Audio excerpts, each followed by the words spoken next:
लाजे का जाया जरे कांचन वरनी गाया जरे चरण शीश नमावो रे जरे चरण में शीश नमावो रे मनावो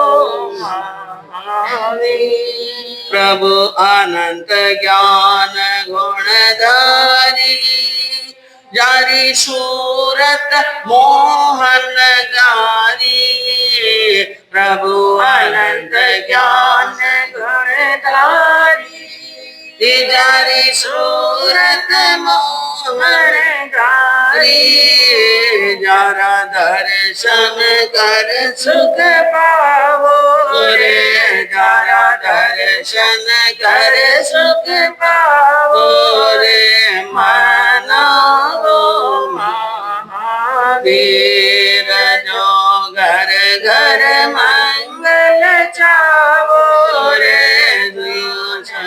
नर मंगल चावो रे मनावो महावीर प्रभु जी मीठी वाणी है अनंत सुखारी दानी प्रभु जी मीठी वाणी है अनंत सुखारी दानी धार धार तीर जावो रे धार धार तीर जावो रे मनावो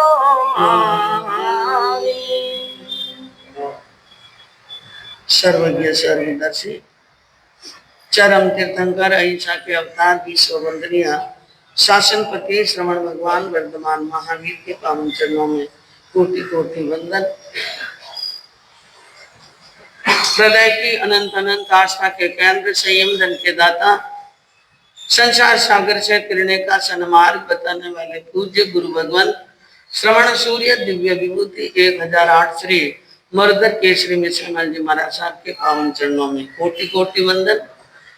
अहिंसा दिवाकर लोकमान्य संत शेरे राजस्थान वरिष्ठ प्रवर्तक पूज्य गुरुदेव श्री रूपचंद जी महाराज साहब के पावन चरणों में कोटि कोटि वंदन। मरुधरा भूषण संत शिरोमणि पूज्य प्रवर्तक गुरुदेव श्री सुकन मुनि जी महाराज साहब के पावन चरणों में कोटि कोटि वंदन। साधना की प्रतिमूर्ति सद्गुणों की उपासिका पूर्णिमया मां सती श्री सज्जन कुमार जी महाराज साहब के पावन चरणों में कोटि कोटि वंदन। धर्म प्रेमी बंधुओं, शीलवती माता, सर्वज्ञ भगवान महावीर ने उपदेश फरमाया। किसके लिए फरमाया? संसार के भव्य प्राणियों को सन्मार्ग पर लाने के लिए उपदेश फरमाया। कहा सब जग जीव रखण दैठाए भगवया पावयणम सुकहियम। भगवान ने प्रवचन क्यों दिया? प्रभु ने उपदेश क्यों दिया? भगवान के उपदेश देने का तात्पर्य क्या था? क्योंकि वो तीर्थंकर थे, केवली बन चुके थे, और वे उपदेश न भी देते तो भी उनका मोक्ष निश्चित था। तो भी उनका मोक्ष तो क्या था? निश्चित। फिर भगवान ने तो अपने सारे कार्य सिद्ध कर लिए थे, और जो कुछ करना था वो तो ऑटोमेटिक हो ही जाएगा। फिर उपदेश क्यों दिया? जीव की रक्षा के लिए। किसके लिए? जितने संसार में जीव आत्माएं हैं जो बार बार दुखों में पड़ रही है, पीड़ा में पड़ रही है, बार बार संताप ग्रस्त हो रही है, और बार बार उनको निम्न गतियों में जाना पड़ रहा है, नरक जैसी योनियों में जाना पड़ता है। इस कारण से उनकी रक्षा के लिए और दया के लिए क्या करना? दया रक्षा के लिए, जन जन के कल्याण के लिए भगवान ने उपदेश दिया। आज कौन सा त्योहार है? रक्षा बंधन। रक्षा का बंधन। रक्षा शब्द का मतलब है किसी को बचाना, किसी को बचाना है। तो जीव दया, जीवों को पतन से बचाने के लिए भगवान ने उपदेश दिया, सीधी सी। योगेश्वर श्री कृष्ण गीता में कहते हैं कि परित्राणाय साधूनाम विनाशाय दुष्कृतानाम धर्म संस्थापनार्थम संभवामि युगे युगे। हे अर्जुन, मैं सज्जनों की और धर्म की रक्षा करने के लिए, सज्जनों की और धर्म की रक्षा करने के लिए, दुष्कृता नाम दुष्कर्मों का विनाश करने के लिए, जो दुष्ट कर्म करने वाले हैं, दुष्कर्म हैं, उनका विनाश करने के लिए, धर्म संस्थापनार्थाय, और धर्म की स्थापना करने के लिए, संभवामि युगे युगे, मैं युग युग में जन्म यानी जन्म को समय समय पर जन्म धारण करता हूँ। तो परित्राणाय का मतलब भी रक्षा, परित्राणाय का मतलब भी क्या है? धर्म की रक्षा, साधुओं की रक्षा, सज्जनों की रक्षा, उनकी रक्षा करने के लिए, धर्म की रक्षा करने के लिए, दुष्कर्मों का विनाश करने के लिए, पापों को हटाने के लिए मैं युग युग में यानी समय समय पर जन्म धारण करता हूँ। तो आज यहाँ पर रक्षाबंधन के बारे में आपको बताया जाएगा। और रक्षाबंधन का त्योहार केवल जैन धर्म वाले ही नहीं मनाते हैं, इनको त्योहार भी कह सकते हैं, पर्व भी कह सकते हैं। आपको वो भी बताया जाएगा पर्यूषणों के अंदर कि त्योहार में न पर्व में क्या अंतर है। त्योहार और त्योहार में तो खान पान मौज शौक, पहनना ओढ़ना नाचना गाना होता है, और पर्व के अंदर ना सादगी क्या होनी चाहिए? हाँ, एकदम सादगी होनी चाहिए, और व्रत होने चाहिए, पवित्र भावना होनी चाहिए, जहां पर हमारी आत्मा को जो पवित्र करे उसे कहते हैं पर्व, और जो हमारे मन में खुशियां भरे वो होते हैं त्योहार। तो रक्षाबंधन को त्योहार के रूप में भी मनाया जाता है और पर्व के रूप में भी मनाया जाता है। हमारे जैन धर्म के अंदर जो रक्षाबंधन का वर्णन चलेगा आपके सामने विस्तार के साथ में बताया जाएगा कि रक्षाबंधन, और बाकी भी रक्षाबंधन मनाते हैं आज के दिन, पूरे भारत में मना रहे हैं, हिंदू भी मना रहे हैं, वैष्णव भी मना रहे हैं, शैव भी मना रहे हैं, जैन भी मना रहे हैं। और भगवान का हमारे यहाँ पर भारत के अंदर कोई एक दर्शन थोड़ी चल रहा है, कितने दर्शन चलते हैं मालूम है आपको? भारत में दर्शन कितने चलते हैं? 6 दर्शन। 6 दर्शन हमारे भारत में आज भी विद्यमान हैं, और वे सभी रक्षाबंधन के त्योहार को मानते हैं। वैदिक साहित्य के अंदर एक घटना आती है, जो यहाँ पर एक नमुची नाम के मंत्री का नाम आएगा, नमुची नाम के मंत्री का। तो वैदिक धर्म के अंदर, वैदिक साहित्य के अंदर एक वर्णन आता है जिसमें नमुची के स्थान पर असुर राज बलि का नाम आता है। असुर राज बलि वो विराट यज्ञ कर रहे थे, और वो यज्ञ में बहुत सारा यानी खर्चा कर रहे थे। और ऐसे यज्ञ से क्या है कि कभी कभी बड़ी लब्धि भी प्राप्ति हो जाती है, सिद्धि भी प्राप्त हो जाती है। और भगवान विष्णु को मालूम पड़ा कि असुर राज बलि यज्ञ कर रहे हैं, और उस यज्ञ से उनको कई गुना शक्ति प्राप्त होगी। और शक्ति तो प्राप्त होगी, लेकिन वो असुर हैं। कौन है? असुर का मतलब राक्षस। एक तो आता है सुर, सुर यानी देवता, और असुर का मतलब राक्षस, अगर दानव। यानी किसी भी देवता को शक्ति मिले तो देव तो मनुष्य के और देवों के सहायक बन सकते हैं, लेकिन ये राक्षस है, दानव है, इनको शक्ति मिल जाए तो ये क्या कर सकते हैं? विनाश कर सकते हैं, नाश कर सकते हैं, त्रास दे सकते हैं। इसलिए विष्णु ने यह जानकर समझ करके बलि राजा के राज दरबार में, और फिर असुर का अहंकार बढ़ जाएगा तो वो किसी के हाथ में आने वाला नहीं है, इसलिए वो वहां पर गए। और उस समय बातें कौन कर? बिल्कुल नहीं सर। समाज में आगे बैठ करके, व्याख्यान में आगे बैठ के कोई इधर उधर समय नहीं मांगेंगे। आप अपने हिसाब से समय ले लो। तो असुर राज बलि उस समय यज्ञ कर रहे थे और यज्ञ के समय के अंदर कोई मांगने वाला आ जाए तो उनको हाथों से क्या देते थे? दान। और उनका एक संकल्प था कि वो मना नहीं करते थे, मांगने वाले को क्या नहीं करते, संकल्प ले रखा था। और उस हिसाब से जब विष्णु वहां पर गए वामन का अवतार धारण करके, ये अवतार आते हैं, 10 अवतार आते हैं, विष्णु के 10 अवतार, जिनका हिंदू धर्म के अंदर बड़ा नाम आता है, जिसमें एक अवतार है वामन का अवतार। वामन किसे कहते हैं? जो एड़ी से लगाकर चोटी तक 52 अंगुल का हो। कितने अंगुल का? 52 अंगुल का। उसको कहते हैं मारवाड़ी में बावनो। बावना ने देखियो? हाँ, मैं भी देखियो थे, भी देखा रहे हो। बावना रहे आज छोटा छोटा रहे, काया छोटी रहे। तो वो वामन का अवतार धारण किया और वहां मांगने के लिए गए, बलि राजा से मांगने के लिए गए। और बलि राजा ने संकल्प लिया, तुम जो मांगोगे वही देने के लिए तैयार हूं। जब उन्होंने संकल्प ले लिया, देने के लिए वरदान दे दिया, तो विष्णु ने अपने शरीर को विराट बनाया। क्या बनाया? विराट। और इतना विराट बनाया, इतना विराट बनाया कि 3 पांव जमीन मांगी। वामन के रूप में तो 3 पांव जमीन मांगी थी। कितनी? मैं 3 पाउंड भरूं, उतनी मुझे क्या चाहिए? जमीन। लेकिन जब उसने संकल्प ले लिया बलि राजा ने, उस समय उन्होंने विराट शरीर धारण किया और विराट शरीर धारण करके उन्होंने 3 पाउंडे के अंदर 3 लोक नाप लिए और चौथा कदम रखना था। उस समय कोई जगह बची ही नहीं, तो चौथा जो कदम उनके संकल्प के अनुसार रखना था वो बलि राजा के सिर पर रखा और उनको ठेठ पाताल के अंदर भेज दिया। ने उनके यज्ञ को पूर्ण नहीं होने दिया।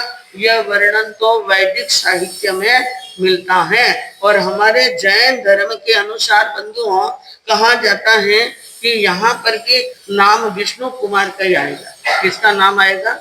विष्णु कुमार का। और उन्होंने क्या किया? करे तप खम शम दम लाई, वरे वो लब्धि मुनिराई। करे तप खम शम दम लाई, वरे वो लब्धि मुनिराई। कहते हैं कि कोई तपस्वी तपस्या करता है। क्या करता है? तपस्या। और तपस्या में अवश्य ही लब्धि प्राप्त होती है, आज भी हो सकती है, लेकिन एक शर्त है, खम सम और दम इनके साथ में। खम यानी क्षमावान हो, दम यानी इंद्रियों का दमन करना जाने। खम और सम, सम यानी समता भाव से युक्त हो, क्षमावान हो, क्षमता भाव से युक्त हो और इंद्रियों को वश में करने वाला तपस्वी हो, तो लब्धियां अवश्य ही तपस्या से। क्योंकि तपस्या कोई छोटी बात नहीं है, बहुत बड़ी बात है। काया से लड़ना है और कहना और खाना बहुत छोरा है।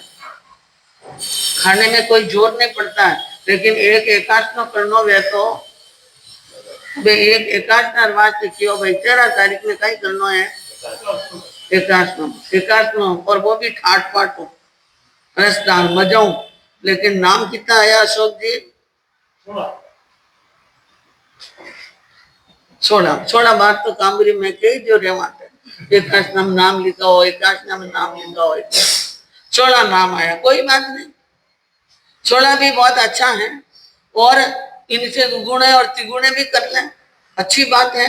तो कहने का मतलब यह है कि एकाशना एक तपस्या है, यूं तो 89 भी तपस्या है, लेकिन तपस्या करना कोई सहज काम नहीं है। तपस्या करना बहुत मुश्किल है। और उन तपस्या के अंदर अगर क्षमा के भाव, इंद्रियों को विषय और वासना से हटा देना और मन के अंदर सम भाव की स्थिति आ जाना, तो एक तेला में भी लब्धि ले सकते हैं।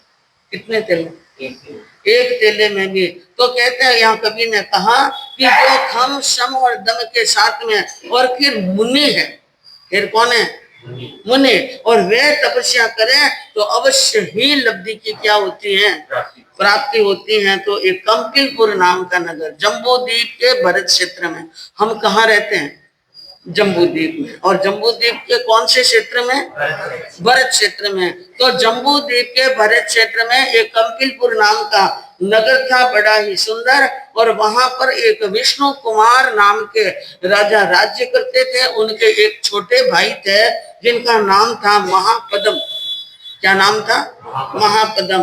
और लघु भ्राता को उन्होंने यानी अपने साथ में दोनों भाइयों के बीच में बहुत प्रेम था। बड़ा भाई राज्य कर रहा था और छोटा भाई भी उनकी आज्ञा में ही राज्य कर रहे थे, और उनको युवराज का शायद पद मिला हुआ था। और प्रबल बली, दोनों ही बहुत बलवान थे, दोनों ही भाई क्या थे, बड़े बलवान थे। और कई प्रकार से उनके शरीर में कितनी लब्ध यानी प्रचंड प्रताप भरा हुआ था, बहुत शक्ति भरी हुई थी। उनसे सामना करना कोई चाहता नहीं था, और कोई आ जाए तो वो 60 टुकड़े कर लेते थे, ऐसे बलवान थे। और अखंडित आज्ञा बरताई, उनकी आज्ञा अखंड चलती थी, दोनों भाइयों की आज्ञा बराबर चलती थी। एक बार का समय है कि महापद्म राजा जहां पर राज्य कर रहे थे तो अपने बड़े भाई की आज्ञा में, लेकिन वो भी क्या कर रहे थे, राज्य कर रहे थे। जब राज्य का बहुत बड़ा विस्तार हो जाता है तो कई जागीरदार ने, कई जमींदार ने, कई छोटे बड़े राज्य होते हैं। इस प्रकार महापद्म विष्णु कुमार के अधीनता में राज्य कर रहे थे, और विष्णु कुमार की अधीनता में रहकर राज्य कर रहे थे। उसी वक्त उनकी आयुधशाला के अंदर चक्र रत्न की उत्पत्ति हुई। इसकी उत्पत्ति हुई, चक्र रत्न। ये चक्रवर्ती जो बनने वाले होते हैं तो चक्र उनकी आयुधशाला, आयुधशाला किसे कहते हैं, जहां पर अस्त्र शस्त्र रखे जाते हैं, लड़ाई के अंदर काम आने वाले अस्त्र शस्त्र जहां पर रखे जाए वहां पर चक्र रत्न की प्राप्ति हुई। किसी सेवक ने आकर के कहा कि महाराज हमारे आयुधशाला में चक्र की प्राप्ति हुई है। तो बड़े बड़े विद्वानों पुरोहितों को बुलाया और पूछा ये क्या चीज है। तो उन्होंने कहा बहुत बड़ी बधाई की बात है, आप चक्रवर्ती सम्राट होने वाले हैं। तो अब क्या करना चाहिए कि इस चक्र की पूजा करो, चक्र की क्या करो, पूजा। और पूजा करने के बाद में चक्र आकाश में चढ़े, और जिधर जिधर चक्र जावे आप अपनी चक्रों की सेना लेकर के उधर उधर जाओ, और फिर बाद में यह चक्र वापिस जहां जहां जाना है 6 खंड में जाएगा। 6 खंड का राज जीत करके आपको आना है और आकर के चक्रवर्ती बनना है। यह बात समझाइए। तो बंधुओं वहां पर चक्रवर्ती यानी महापद्म ने चक्रदेव की पूजा की और चक्र घर्नाट करता हुआ आकाश में चढ़ गया। अब चक्र आगे आगे चल रहा है, पीछे चतुरंगी सेना चल रही है, और वहां पर चलते चलते चलते चलते पूरा 6 खंड का राज साध लिया। और कई बार तो 6 खंड के राज साधने में 60-60 हजार वर्ष लगते हैं। भरत चक्रवर्ती राज साधने के लिए गए, चक्रवर्ती भरत चक्रवर्ती, तो कितने वर्ष लगे, 60,000 वर्ष।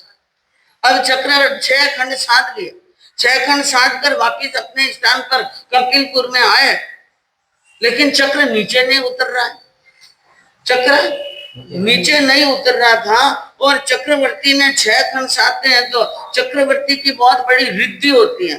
कहते हैं कि कौन ऐसा व्यक्ति है जो चक्रवर्ती को नहीं जानता है, जिसका भरत खंड के 6 खंड में राज होता है, और 84 लाख हाथी, 84 लाख घोड़ा और 84 लाख पैदल नहीं 84 लाख रथ और 96 करोड़ पैदल सेना होती है। 96 करोड़ क्या होती है, पैदल सेना।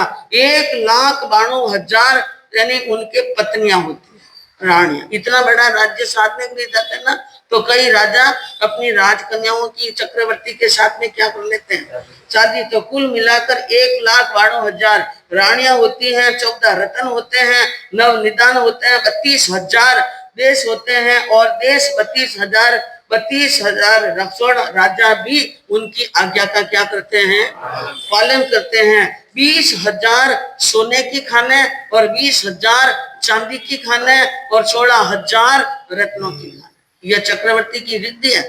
चक्रवर्ती के इतना कुछ होता है, और 25,000 देवता हरदम सेवा में खड़े रहते हैं। कितने क्या करते हैं वे 25,000, कौन से 25,000?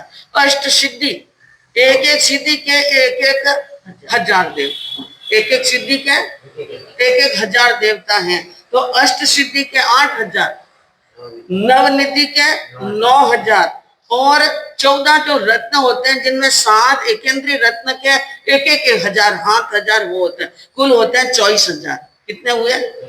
24,000। और 1,000 होते हैं चक्रवर्ती के अंगरक्षक देव, 1,000 अंगरक्षक। 500 देव इधर खड़े रहते हैं ना, 500 देव इधर, जो उनके यानी बॉडीगार्ड है।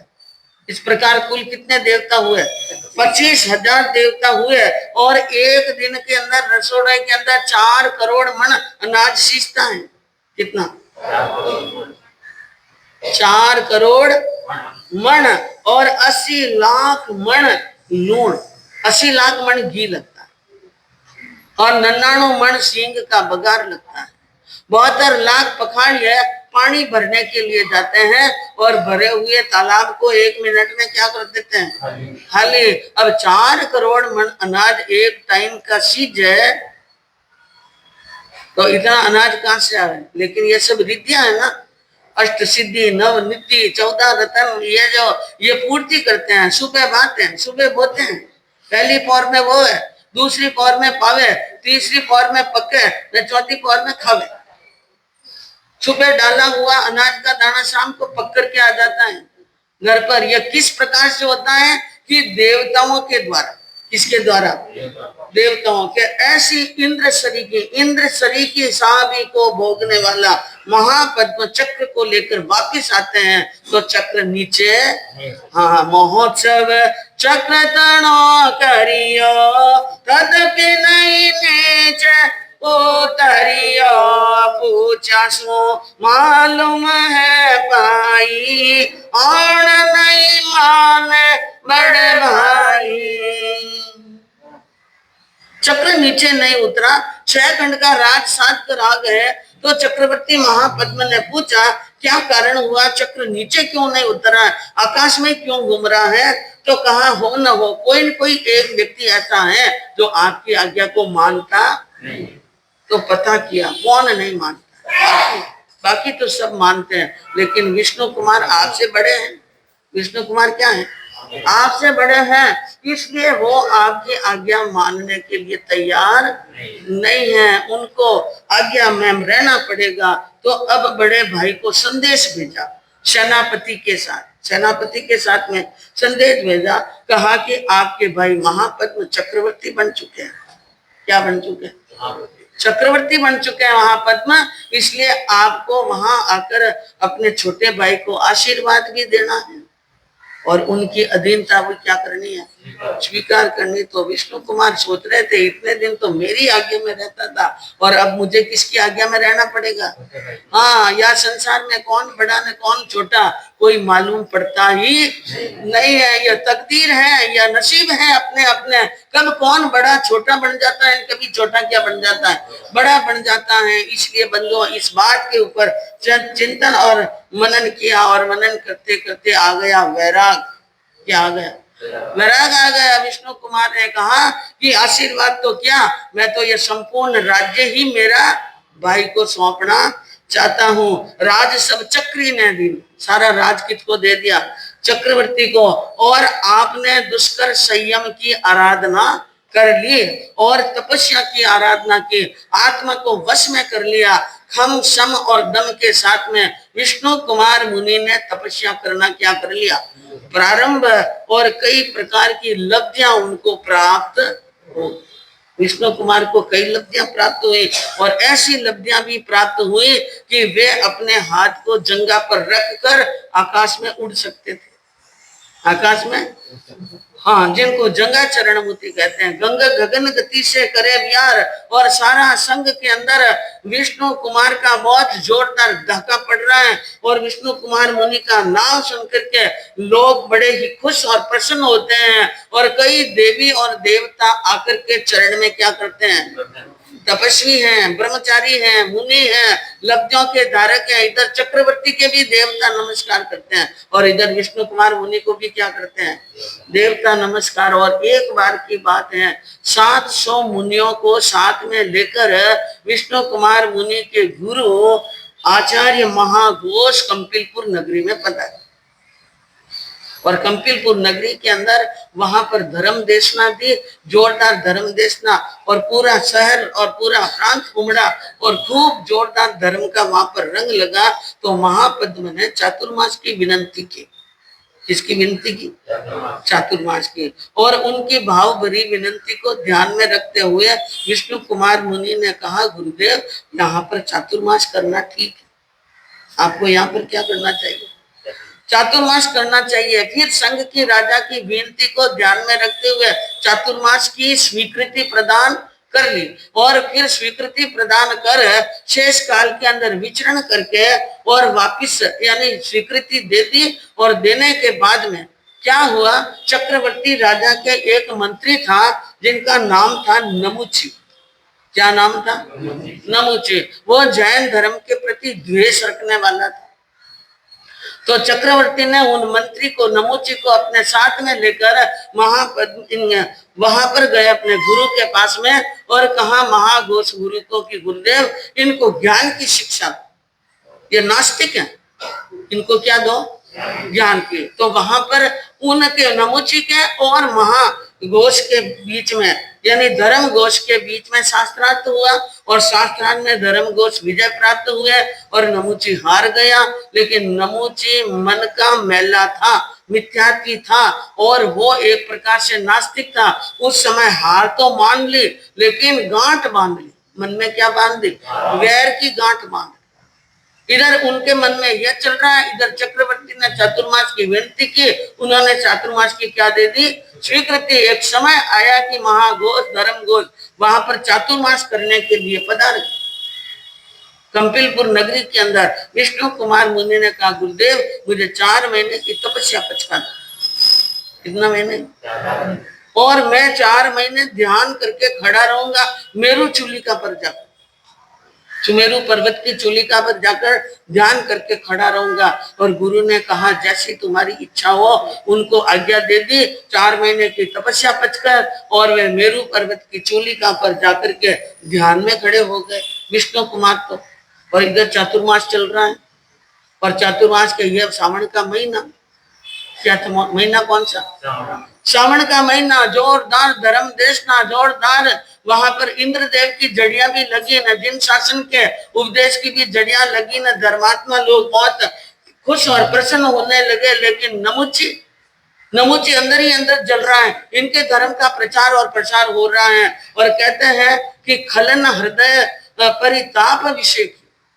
जो दुष्ट व्यक्ति होते हैं ना, वे किसी की जाहो जलाली को सहन नहीं कर सकते हैं, अंदर ही अंदर जलते हैं। और जरा ही सदा पर संपत्ति देखी, दूसरों की संपत्ति देखकर जलने का काम करते हैं। और इस प्रकार उसने एक दिन चक्रवर्ती महाराजा पद्म के पास में आकर कहा कि महाराज मेरा एक वचन आपके श्री भंडार में है, वो वचन मुझे आज दो।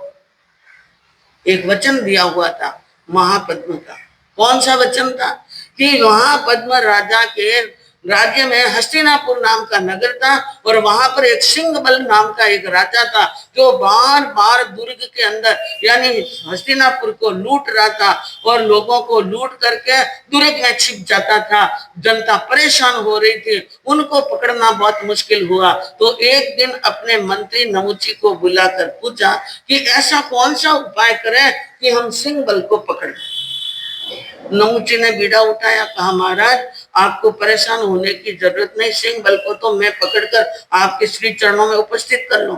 और वाकई में एक दिन नमुची ने सिंहबल को पकड़ दिया और सिंहबल को पकड़कर महापद्म के सामने खड़ा किया और महापद्म बहुत खुश हुए। उस समय उन्होंने एक वचन दिया, जो मांगो वही देने के लिए तैयार। नमुची ने कहा समय आने पर मांगूंगा।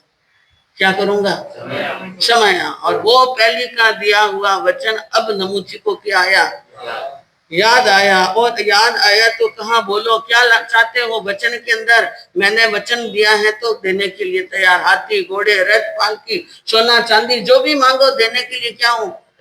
तैयार हैं। अरत वचन मेरा श्री राज में जमा अचे महाराज, वो बग सामो आज ही सर सप्त दिवस लो राज करूं मैं खटखंड के माही, करूं मैं खटखंड के माही, करे तप खम सम दम लाई।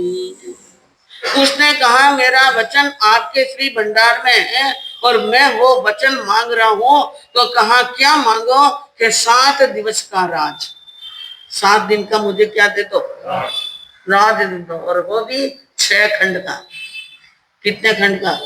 6 खंड का। यह बात सुनी तो चक्रवर्ती एकदम आश्चर्यचकित हो। इसने सोना चांदी हाथी घोड़ा नहीं मांगा, इसने 5 20 11 गांव 21 गांव नहीं मांगे, क्या मांग लिया है? पूरा 6 खंड का 7 दिन तक राज करने का बना। और अब वो मन में सोचने लगा, जो मुनि यहाँ पर चातुर्मास कर रहे हैं उनके प्रति इनके मन में द्वेष की क्या भरी है भावना। अगर मैं इस समय वचन दूं, पूरा करूं, तो ये मन मुनियों को दुख देगा, और मैं नहीं करूं तो मैं वचन से हार जाऊंगा। तो मैं वचन हारा हुआ व्यक्ति दुनिया में कोई काम का नहीं। मुख से निकली हुई जबान के हाथी के मुख से निकले हुए दांत, धनुष में से निकला हुआ बाण, और सज्जन पुरुष के मुख से निकली हुई वाण, ये वापिस जाने वाली पूरा करना पड़ता है। इसलिए अब वो सोच में पड़ गए, किंतु वाचा हारणी नहीं उत्तम आचा। मैं वचन को तो चूक नहीं कर सकता हूँ। एक बहुत बड़ी सुंदर बात रही कि वचन छलियो बलि राज, वचन कौरव कुल खोयो, ने वचन काज हरिचंद नीच कर नीर समोयो, वचन काज श्री राम लंक विभीषण थाप्यो, और वचन काज जगदेव शीश कंकाली आप्यो, और वचन तू चूक था पुरुष की के कर से जीव कट्टिए, और वैताल कहे विक्रम सुनो कि बोल वचन किम पलटिए।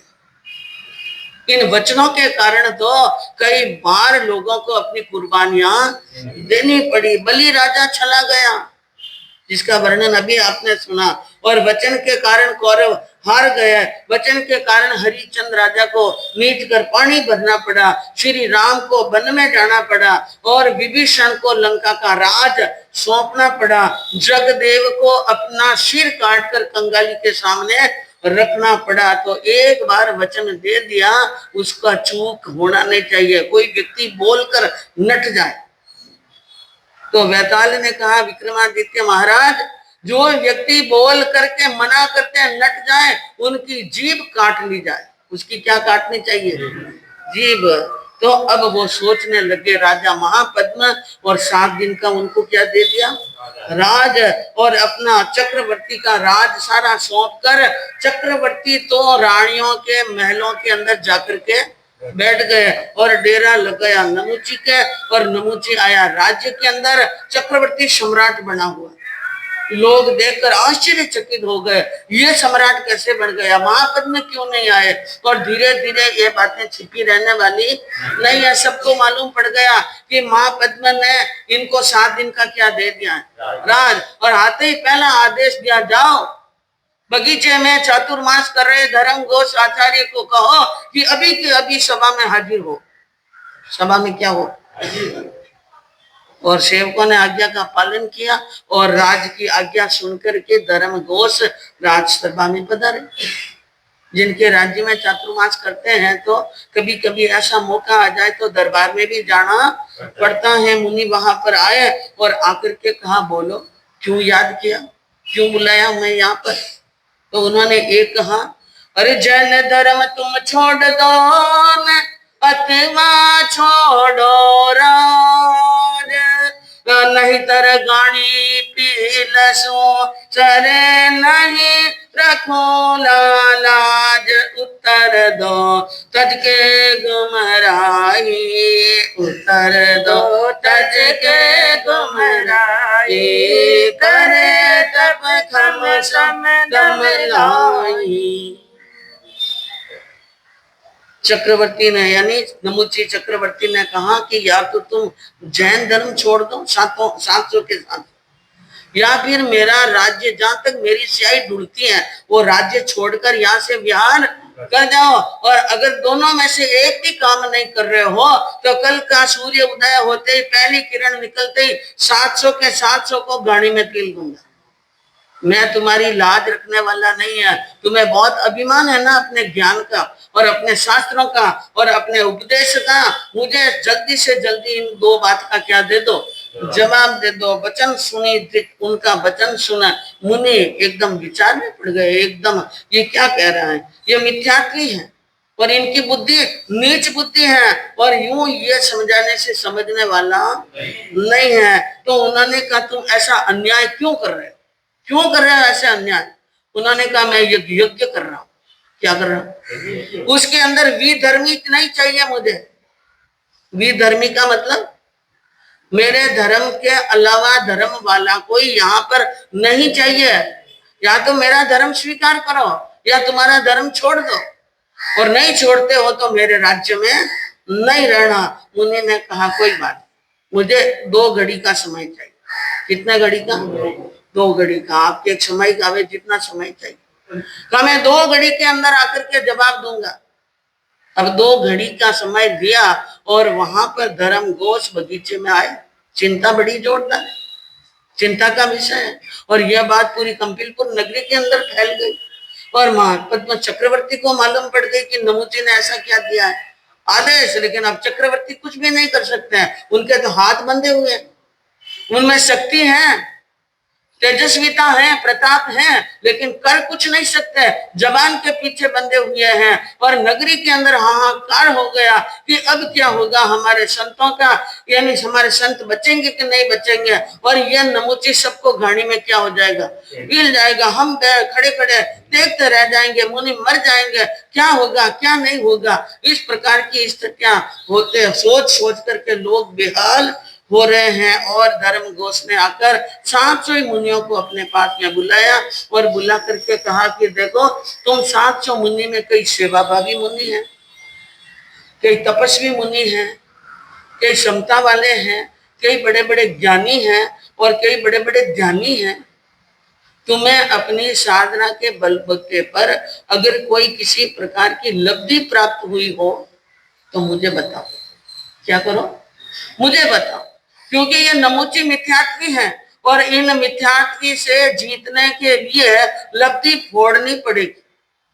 बिना लब्धि फोड़े काम होने वाला नहीं है। क्योंकि बंधुओं यह कभी कभी ऐसा मौका आता है जब जिन शासन की हड़की लगती हो और मुनि के पास में लब्धि हो तो लब्धि फोड़नी पड़ती है जिन शासन की रक्षा के लिए।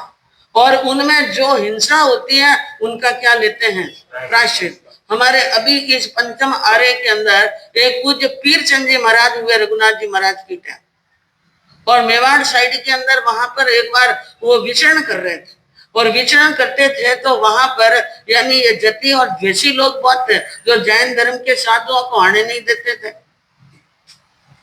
तो अब उनको एक प्रकार से फंसाया गया। किनको? पीरचंद जी महाराज। किसी ने कहा कि गुरुदेव आप हमारे घर पर भी गोचरी के लिए पधारो, और मुनि क्या चले गए गोचरी लेने के लिए। गोचरी लेने के लिए गए तो यानी अंदर अंदर अंदर अंदर ले गए जहां पर थोड़ा सा अंधारा था। क्या था? और भगवान की आज्ञा है अंधकार हो वहां पर गोचरी लेना कड़कता ही नहीं है। पूर्ण चांदना होना चाहिए और जो पदार्थ पात्रे में बहरा रहे वो सामने दिखने चाहिए। नहीं दिखे तो उजाले के अंदर सामने खड़े रहकर देखें और देख करके क्या करें। हाँ, क्योंकि दुनिया में द्वेषियों की कमी नहीं है। एक बार पाली के अंदर भी ऐसा हुआ, एक मुनि गोचरी लेने के लिए गए और रोटियों के पट के बीच में नोट डाल दिए। महाराज ने कि पकड़ावना तो बापदान की गल तो उन जमाना में ऐसी स्थितियां होती थी कि रोटियां ने बीच रे मायने कहीं डाल दिया नोट और दुपड़ियों कर लियो करो ना के भी दुपड़िया करो। मैं कई बार इन्होंने क्यों दुपड़िया मत लगा तो और डर नहीं है कि अटे कोई नोट कर ले। आप ऐसा थोड़ी है, यानी आप तो भक्ति भावना से जानी अच्छी चौपड़ करके रोटी अच्छी जब आपकी छोटी चौपड़ी रोटी खाई तो हो ना बोल न जोड़ो नहीं चाहती इन वास्ते। लेकिन रोटियां हमारे लोग घी भी हदना है कोलेस्ट्रॉल है तो मैं कहें कि खुली खुली रोटी लेना और देख चारों तरफ क्या एक साइड में घी लगड़ो एक साइड में घी नहीं रहे अड़ी भर की रोटी लेना। लेकिन उन जमाने में द्वेषियों का बड़ा बोलबाला था, इस कारण से रोटी के बीच में क्या डाल दिया नोट और फिर पूरे बाजार में क्या कर दिया हो हल्ला एड़ा महाराज है ये रोटियां रमायने नोट लेना है रह ही नहीं सके तो चलो हाथों हाथ आए और हाथों हाथ आई ने रोटियां खुल गई तो मायने कहीं निकल गया था नोट। और ऐसा किस्सा एक बार मर्दर कैसी के साथ में भी हुआ, किसी द्वेषी ने रात्रि के अंदर ला करके पाली के अंदर ही बाबूजी के पाट के नीचे, उस जमाने में थानकों में तो लाइटें लगाते ही नहीं थे, पूरा अंधकार, पर कहते हैं एक संत के पाट के नीचे गोत्री यानी खाने का टिप्पण रख दिया, ये कहने के लिए कि संत रात में कहीं का वैसा रोटियां। बंदो कई तरह के लोग हैं, कई तरह के होता है। पीर चंदी महाराज को अंदर ले गए, थोड़ा सा अंधकार था और जल्दी जल्दी के अंदर कुछ बहरा दिया और बहराने के बाद में पूरे गांव के अंदर, क्योंकि सीखी हुई प्लान की हुई बातें थी, पूरे बास में मोहल्ले में आवाज हुई महाराज ने तो मांस ले लिया, पात्रे में क्या ले लिया मांस ले लिया। अब लोग आ गए सामने, महाराज आप जैन धर्म के साधु, आप दया की बातें करते, फलानी पूछ की बातें करते, आपने पात्रे में मांस कैसे बैठ लिया। उन्होंने कहा मैंने मांस नहीं बैठा। उधर कहा नहीं बैठा तो बताओ पात्रे सामने बताओ क्या करो। सबके सब बोलने लगे तो मुनि की आत्मा ने अंदर से बोल दिया वो न हो दाल में क्या है, या तो दाल में कड़ा या दाल पूरी क्या है, हाँ उड़दरी दाल है। कहा अच्छी बात है, मैं आपको पात्र जरूर बताऊंगा लेकिन तुम 4-10 के सामने नहीं, पूरे का पूरा गांव आ जाए, बीच बाजार में चबूतरा है और वहां यहाँ का राजा भी वहां पर आवे, ठाकुर भी आवे, सारे पंच आवे, सारी जाति के 36 कौम के लोग होंगे, उस समय पात्र खोल के बताऊं, ये पीरचंद जी महाराज ने कहा। और बंधुओं जैसा उन्होंने कहा वैसा वातावरण बना और बीच चौक के अंदर मुनि ने खोला पात्रा, तो उसमें थे चावल, उसमें क्या थे चावल थे। लोगों को क्या दिखे और एक्चुअल में था क्या, एक्चुअल में तो मांस ही था, लेकिन मुनि ने लपटी फोड़ दी और मांस का क्या बना दिया चावल, लोगों को बता दिया ये देख लो। अब वो द्वेषी थे ना वो डर गए। ठाकुर ने कहा तुम लोगों ने इन जैन मुनियों को बदनाम करने के लिए साजिश रची है और वहां पर ये पंचायती बैठी और वहां शिला लेख हुआ कि आज के बाद में इन क्षेत्र में कोई भी जैन मुनि आएंगे उनको कोई नहीं सताएगा और जो सताएगा उनको राजदंड दिया जाएगा। इस प्रकार से वहां चुटकारा हुआ न पूज्य पीरचंद जी महाराज ने फिर गांव नगर के बाहर जाकर के वो जो अभक्ष्य था उनको वहां पर पलट लिया और प्रायश्चित लिया, फिर में क्या ले लिया प्रायश्चित ले लिया। तो ऐसी कई बार घटनाएं होती हैं, तो उन घटनाओं में जिन शासन की जैन धर्म की रक्षा के लिए ये करना पड़ता है। धर्म घोष ने कहा कोई के पास में लब्धि है, किसी के पास में लब्धि नहीं है। अब मुनि को और चिंता लगी, इसका मतलब लब्धि नहीं है, इसमें तो सुबह मरना निश्चित है, सुबह सबका मरना क्या है निश्चित है। कहा धर्म में मजबूत रहो, अपने धर्म में क्या रहो। गुरु ने वो शिक्षा दी तो एक छोटा सा मुनि था, उसने कहा गुरुदेव मेरे पास में बहुत बड़ी लब्धि तो नहीं है, लेकिन मेरे पास में इतनी सी लब्धि है कि अगर आप आज्ञा दो तो मैं यहाँ से उड़ करके मेरू पर्वत की चूलिका पर जा सकता हूँ जहाँ विष्णु कुमार मुनि।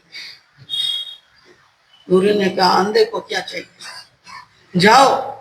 गुरु ने आज्ञा दी जाओ जल्दी से जल्दी, और जल्दी से जल्दी मुनि ने लब्धि फोड़ी और फोड़ करके शीघ्र कहाँ पहुंच गए वो मेरू चूलिका पर। और वहां जाकर के उन्होंने कहा निस्सही निस्सही निस्सही 3 बार कहा। यह निस्सही शब्द मुनि ही कहते हैं, अवश्य ही और निश्चय। निश्चय शब्द कानों में पड़ा और समझ गया कोई न कोई मुनि आया। कोई कौन आया है मुनि आया जिन्होंने 4 महीने का ध्यान करके रखा था। निश्चय शब्द सुनते ही विष्णु कुमार ने आंखें खोली। विष्णु कुमार मुनि ने क्या खोली? आंखें खोली। और आंखें खोली, सामने अपने छोटे लघु गुरु भ्राता को देखा और लघु गुरु भ्राता के आंखों में से निकलते हुए क्या देखे? आंसू। और पूछा क्या बात है, तुम चातुर्मास में यहाँ पर कैसे आए, क्या बात हो गई? उन्होंने आदि से अंत तक की क्या सुना दी बात। और कहा मैंने गुरुदेव को ये कहा मेरे पास में इतनी सी लब्धि है, मैं आपके पास में आ सकता हूँ, लेकिन जाने की लब्धि मेरे पास में नहीं है। विष्णु कुमार ने कहा कोई बात नहीं, तुम्हें डरने की जरूरत नहीं है। ध्यान पाल विष्णु मुनि अवलोक्यो अणगान, नैना मुझ जल पूरित देखी सयल पूछे विचार मुनि सब बाता सुनवाई। मुनि सब बाता सुनवाई, करे तब कम सम दम लाई। मुनि की सारी बात सुन उनके आंखों के आंसू पूछे और कहा कि ऐसी बात हुई कि हाँ गुरुदेव बहुत दुखी हैं और सारे संत भी क्या है दुखी हैं। दुखी हैं वो मरने के लिए दुखी नहीं है, लेकिन हमारे जिन शासन का क्या हो जाएगा, हल्का लग जाएगा और मिथ्यात्व जीत जाएगा। विष्णु कुमार ने कहा मेरे रहते ऐसा होने वाला। ग्रही कर विष्णु कुमार जावे, छिनक में कंपिलपुर आवे, बाग में गुरु को सिर नावे, व्यतीत लकी अरजी गुजरावे। अरे सोचता जो गुरुदेव जी रहो ध्यान में लाल, क्रूर दृष्टि से देखे सामने, कैसो गुण कंगाल भस्म तस कर दो छिन्न माही, भस्म तस कर दो छिन्न माही, करे तप खम सम दम लाई। विष्णु कुमार मुनि ने शीघ्र ही लघु गुरु भ्राता का हाथ पकड़ा और आकाश मार्ग से होते हुए छिन्नक में एक क्षण के अंदर, क्योंकि लब्धियों से आते जाते देर लगने वाली, एक क्षण के अंदर कंपिलपुर के बाग में और देखा गुरु महाराज नीचा सिर किए हुए बहुत गहरी चिंता में है। उन्होंने कहा गुरुदेव चिंता छोड़ दो। क्या करो? चिंता छोड़ दो। आप तो अपने धर्म में ध्यान में आत्मा में रमण करो, चिंता छोड़ने की जब आप चिंता करने की बात नहीं है। और रहो ध्यान में लाल, क्रूर दृष्टि कर देखे सामने ऐसो गुण कंगाल। जो मेरे गुरु के सामने, मेरे गुरु भाइयों के सामने क्रूर दृष्टि से देखे ऐसा कंगाल कौन? भस्म तस कर दूं छिन्नमाई, एक क्षण में उनको राख बना सकता हूँ। आपको चिंता करने की जरूरत नहीं है। गुरुदेव को आश्वासन देकर शीघ्र ही चले गए महापद्म की राज दरबार में, लेकिन दरबार में महापद्म नहीं थे। मालूम हो गई कि वो 7 दिन का राज किसको दे चुके हैं? नमुची को। इसलिए वो अंतपुर के अंदर चले गए, रानियों के महल में, जहां महापद्म बैठे थे और वहां पर चिंता सागर में डूबे हुए। और वहां गए विष्णु कुमार मुनि को एकदम लाल श्रृंग होते हुए देखा तो थर थर धूजो चक्री। चक्रवर्ती के भी धूजने छूट गए और भूल गया होश हवास, अपने होश भूल गया। और कहा क्योंकि बंधुओं विष्णु कुमार का तेज इतना जोरदार था कि चक्रवर्ती का तेज भी उनके सामने क्या पड़ गया। और एक भोगी का एक योगी के तेज में क्या होता है, बड़ा अंतर। लेकिन वो ऐसे मुनि हुए विष्णु कुमार जिन्होंने संघ की रक्षा के लिए, धर्म की रक्षा के लिए, गुरु और गुरु भाइयों की रक्षा के लिए लब्धि छोड़ी। उन्होंने कहा कि ये अज्ञानी मूर्ख, तूने मेरे गुरु का चातुर्मास यहाँ पर कराकर और तूने संघ के रंग में आग लगाई है और अब औरतों के महल में उनके पास में जाकर छिप कर बैठा है। तू दुष्ट को राज देकर के पाप करवा रहा है, तू न्याय को भूल गया है, होश संभाल। चक्रवर्ती ने कहा आप कुछ भी कहते, 100 नहीं 1000 गाड़ियां भी बोल दो, मार भी दो, लेकिन मैंने क्या दे दिया है? वचन। इसलिए मैं शस्त्र हाथ में नहीं ले सकता हूँ। चक्री ने कहा, नाथ मन भूल मोटी भई, वचन निज हाको ठीक नहीं, जचे सो दीजिए दंड हाजिर खड़ो, सप्त दिन लो हार खाई।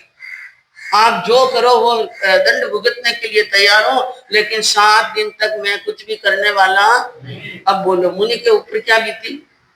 तू 7 दिन तक कुछ नहीं करेगा, और वो सूर्य की कल की पहली किरण निकलते क्या कर लेगा? सबको गाड़ी में पील देगा। इसलिए अब अपने भाई चक्रवर्ती महापद्म का सहारा छोड़ और शीघ्र ही आ गए राज दरबार के अंदर, और वहां आकर उन्होंने अपना भुजादंड फटकारा। जैसे एक योद्धा युद्ध क्षेत्र में अपनी भुजाओं को फटकारता है, ऐसे फटकारा, और उनकी फटकार से नमुची के कान के पर्दे खड़े हो गए। मैं देखा ये कहां से आ गए?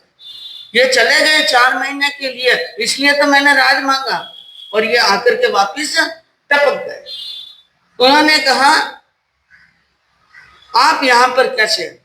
कि मैं तो कहीं पर भी कभी भी हो सकता हूं, इसके बाद क्यों छोड़ो, मुझे ये बताओ तू मेरे गुरु को बुलाकर क्या कह रहा था और क्या चाहता है? उन्होंने कहा, और कुछ नहीं, मैं यज्ञ करना चाहता हूँ, और यज्ञों में भी धर्मी को यहाँ पर नहीं चाहता हूँ। उसने कहा कि ऐसी क्या बात है कि मेरा यज्ञ सफल नहीं होता है? क्या नहीं होता है? यज्ञ सफल नहीं होता है मेरा। कहा कि जो जैन मुनि हैं, षट काया के रक्षक हैं, प्रतिपालक हैं, उत्तम पात्र हैं, और 6 काया के नाथ हैं, उनके रहते हुए तुम्हारे यज्ञ में सफलता नहीं मिले, ऐसा तो हो ही नहीं सकता। कहा देखो, सोच लो, विचार लो अच्छी तरह से।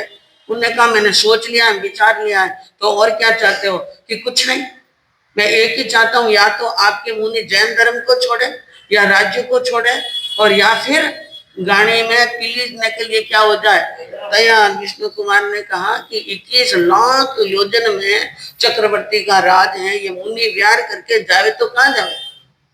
6 खंड में तुम्हारा राज है, बाकी कहीं जाने की जगह है ही नहीं। थोड़ी सी जगह दे दो, थोड़ी सी क्या दे दो? एक प्रकार से उन्होंने विनय पूर्वक ही कहा, मीठा बोलकर कहा, थोड़ी सी जगह दे दो जहां पर 700 मुनि रह सके। तो उसने एक बीच में गड़ी निकाल दी। क्या गड़ी निकाली? मैं जगह दूंगा 700 मुनियों के रहने के लिए नहीं, सिर्फ आपके रुकने के लिए। कितने लिए? हाँ, क्योंकि आपका हमारा पुराना परिचय है और पुरानी हमारी मित्रता है, और मैं उस मित्रता के लिहाज रखते हुए आपको 2.5 कदम जमीन दूंगा। कितनी? 2.5 कदम जमीन दूंगा। उसके अंदर अंदर उन 2.5 कदम जमीन में तुम अपने 700 गुरु भाइयों को, गुरु को यानी मक्खी बना करके बिठाओ, या चींटी के रूप में बिठाओ, कैसे बिठाना चाहो बिठा दो। उनके बाहर 1 कदम रखते ही गाड़ी में पील दो। यह बात सुनिए, ये मेरा वचन है पक्का, और मैं तुम साधुओं से डरने वाला नहीं। क्योंकि विष्णु कुमार को थोड़ा सा नरम पड़ते देखा तो वो गर्म हो गए। वो गर्म होकर के ऐसी बात कही, अब विष्णु कुमार का क्रोध का कोई पार नहीं रहा। लाभ दे 2.5 पाव धरणी, नीच मत नटना दी हरणी, मार दे मुनियों को जाया, ईसा नहीं दे कण में आया। अरे लगती फोड़ी मुनि बरो, उतर वे प्रिय की, एक पैर जगती धर्यो सर, दूजो बनिता दीदती सरो, वेताड़े जाई तीसरो, वेताड़े जाई, करे तप तम समद मिलाई। विष्णु कुमार ने कहा, तू कह रहा है 2.5 पाव जमीन दूं? 2.5 पाव जमीन ही सही दे दे। तूने जबान दी है और 2.5 पाव जमीन चाहिए। अब इसके अंदर तुम्हें मना नहीं करना है, लटना नहीं है। तू नीच मती है, तेरी बुद्धि क्षीण हो गई है, और अब अपने वचन का पूरा क्या करना? पालन। और उत्तर वैक्रिय की विष्णु कुमार ने वो लब्धि फोड़ी कि अपने शरीर का उत्तर वैक्रिय कर लिया। उत्तर वैक्रिय किसे कहते हैं? शरीर में से वैक्रिय लब्धि फोड़ी, शरीर को बड़ा बनाया, विराट बनाया, जैसे वामन ने बनाया उसी प्रकार। और वो विराट, हमारे जैन आगम इस बात का बयान करते हैं, एक मनुष्य उत्तर वक्र करे तो शरीर की काया कितनी कर सकता है? 1,00,000 योजन। कितना योजन की? 1,00,000 योजन की। 1,00,000 योजन जितना अपना शरीर बढ़ा सकता है। जब शरीर इतना बड़ा होगा तो पाउंड कैसे होंगे? हाँ, एक पांव जगती धरियो, लवण समुद्र की बेल पर एक पांव रखा और 1 पाउंड जमीन नापने के लिए उन्होंने अपना पांव बनीता में रखा। 1 पांव का रखा बनीता में, और दूसरा वेदाडी पर, और तीसरा पांव अभी तक उठा ही नहीं। 2 पांव में तो पूरी जमीन ना।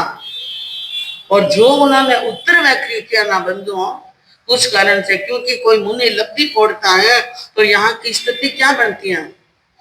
गगन धरणी लगे 2 जन, सिंधु चढ़ियो सो, देव दानव असुर आदिक, हुआ हृदय में होल विष्णु, मुनि को पियो करूण। गगन धरणी लगे 2 जन, गगन भी जूझ रहा है क्योंकि सर करती काया आकाश में चढ़ रही है और धरती डोल रही है, और सागर ने, समुद्र ने अपनी सीमाएं तोड़ दी, नदियों ने अपनी सीमाएं तोड़ दी, बड़े बड़े वृक्ष हिलने लगे और पहाड़ भी हिलने लगे, हृदय में होल, और हृदय में वो स्थिति हुई, विष्णु कुमार मुनि को पियो करूण। ऐसी कोप हुआ कि धरती के ऊपर प्रलय काल वाली स्थिति आ गई। क्या हुआ? टूक गिर के पड़े, गिर मचियो हाहाकार, प्रलय काल निहार साला गिरे दिख अवतार। अब कहीं पर पानी की नदियां उल्टी बह रही हैं, कहीं पर आग के गोले बरस रहे हैं, कहीं पर भूमि में दरारें पड़ रही है, भूकंप आ रहे हैं, प्रलय काल वाली स्थिति हुई, और तीसरा पांव रख दिया मुनि ने उस नमुची के सिर पर। कहाँ रख दिया? नमुची के सिर पर, और ठेठ पाताल में भेज दिया। अब देशवासी क्षोभ पाए, उनका तो नाश हुआ सो हुआ, लेकिन लब्धि के कारण से धरती की स्थिति क्या हो गई? बेहाल हो गई। और कोप मुनि को कौन जेले हो सी संगा, लोग ने कहा वो तो मर गया सो मर गया, लेकिन हम पीछे भी क्या हो जाएंगे? सब मर जाएंगे, कोई जिंदा रहने वाला नहीं है। उस समय इंद्र का आसन कंपायमान हुआ और इंद्र ने अवधि ज्ञान से धरती की स्थिति देखी, मुनि को शांत करने के लिए इंद्राणी को साथ में लेकर आए और करुण रस में नाटक भी किया, लेकिन कोई फर्क, जब तक मुनि शांत नहीं हो तब तक स्थिति संभल में आने वाली नहीं है। उस समय बंधुओं महापद्म की पटरानी श्री देवी वहां पर आई और एक हाथ में थाली, एक हाथ में थाली और थाली में रक्षा का एक डोरा। क्या लेके आई? एक रक्षा का डोरा। रक्षा इनका नाम है रक्षा बंधन। क्या नाम है? रक्षा बंधन। यह उस समय की बात है जिस समय यहाँ पर भगवान मुनि सुव्रत जी का शासन चल रहा था। किनका शासन? हाँ, महापद्म चक्रवर्ती हुए भगवान मुनि सुव्रत के टाइम। तो मुनि सुव्रत भगवान के शासन काल की यह बात है, जब महापद्म चक्रवर्ती की पत्नी हाथ में थाली लेकर के, डोरा लेकर के आई, राखड़ी लेकर के, और उनको भाई मानते हुए, विष्णु कुमार मुनि उनके जेठ लग रहे थे, संसार पक्ष में क्या लग रहे, लेकिन अब तो वो क्या मिल गए? मुनि। इसलिए उसने आकर वहां पर कहा, वीरा मारा थे दीन दयाल ओ, वीरा छकायारा रूकड़ा जी, थारे को प्या होवे सब नाश हो, वीरा पर्वतरा होवे टुकड़ा। राखी का डोरा लाई और साथ में लाई भावना चंदन का कटोरा। ठंडे ठंडे चंदन का क्या लाई? कटोरा। तो अब मुनि का सिर तो ठेठ आकाश में, हाथ भी बहुत ऊंचे है, डोरा बंद है तो काम, और रखे तो भी ऊपर से रखे तो कहाँ रखे, लेकिन जो कटोरा लाई थी चंदन का, वो चंदन का कटोरा मुनि के पांवों के ऊपर डाल, चंदन डाल। पांव पर क्या डाल दिया? चंदन। और ठंडा ठंडा चंदन जब मुनि के चरणों में लगा और मुनि ने देखा कौन है क्या है, अब ध्यान आया। अब मुनि को क्या आया? ध्यान आया। और उन्होंने देखा कि यानी वो उनकी महापद्म की पत्नी रक्षाबंधन का डोरा लाई है और चंदन का कटोरा लिए हाथ जोड़ करके और विनती कर रही हैं और कह रही हैं आप तो 6 कायारा रोकड़ा, 1 कायारा नहीं, कितना? और आप कोप करो तो आपके कोप से तो पर्वत के भी टुकड़े हो सकते हैं महाराज, तो फिर मनुष्यों के टुकड़े होते तो कोई देर लगने वाली नहीं है। वीरा पल में बोलो सोड़ा देश ओ वीरा लबधी धरता पोने दी रक्षा की जय दया दिल लाए हो वीरा पति भिक्षा मुझे दीजिए। रानी ने कहा आपको एक पल के अंदर 16,000 देशों को खाक करते देर नहीं लगती है, पर आप रक्षा करो। आप दयानिधि हो, आप करुणा के भंडार हो, तपोलब्धि के भंडार हो। आप अपनी लब्धि को समेटो, लब्धि को क्या कर लो? समेट लो और मुझे मेरे पति की भिक्षा दीजिए। अगर माई अपने बेटे को मारने लग जाए तो किनके सामने पुकार करें? हे मुनि, मैं आपकी बहन हूँ, मैं पल्ला बिछा रही हूँ। इस प्रकार उनकी विनती को सुनकर और उनकी प्रार्थना को सुनकर के मुनि अपने ध्यान में आए। दया उर मुनिवर के छाई रूप निज देना पलटाई जीव सब शांति पाई पड़े सब चरणों के माही दंदन मुनिवरो नदी नो धर्म बचाए करी फजीते दुष्ट की सर चमत्कार दर्शाय राकड़ी शोभा जत पाई राकड़ी शोभा जत पाई करे तब घम समदम लाई। उन्हीं के मन में दया आई और दया आते ही उन्होंने अपने क्रोध को क्या कर लिया?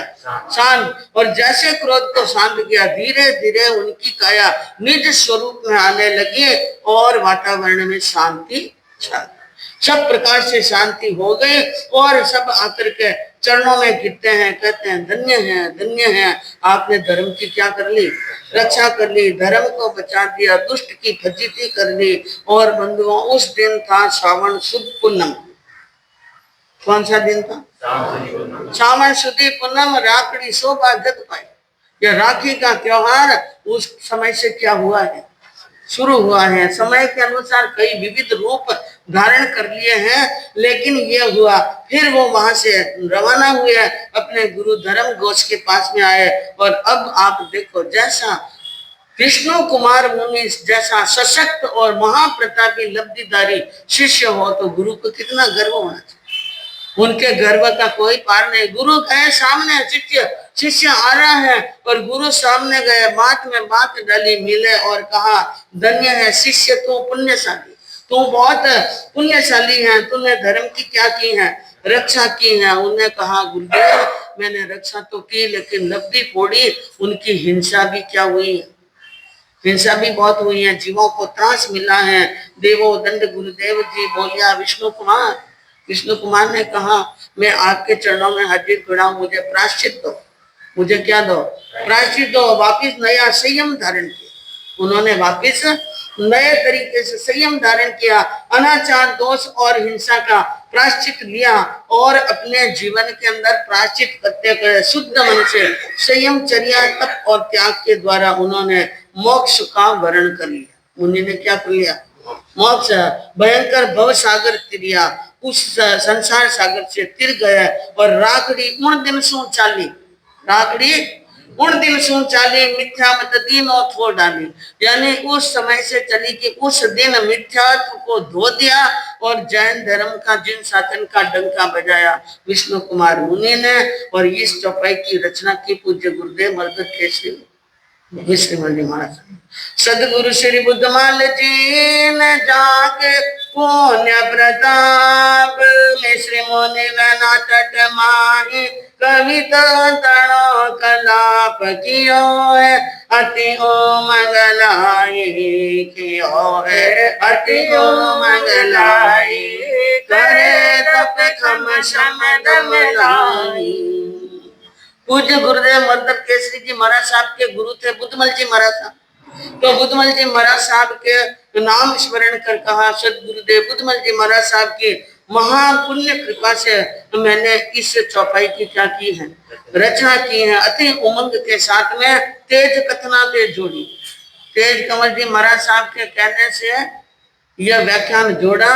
और एकादशी 11 का दिन अगन का महीना, अगन यानी मिक्सर शुद्धि एकादशी के दिन और सहस 225 विक्रम संवत 2025 में विक्रम संवत 2025 में इस यानी कविता की रचना की पूज्य गुरुदेव मर्दन केसरी जी महाराज साहब ने।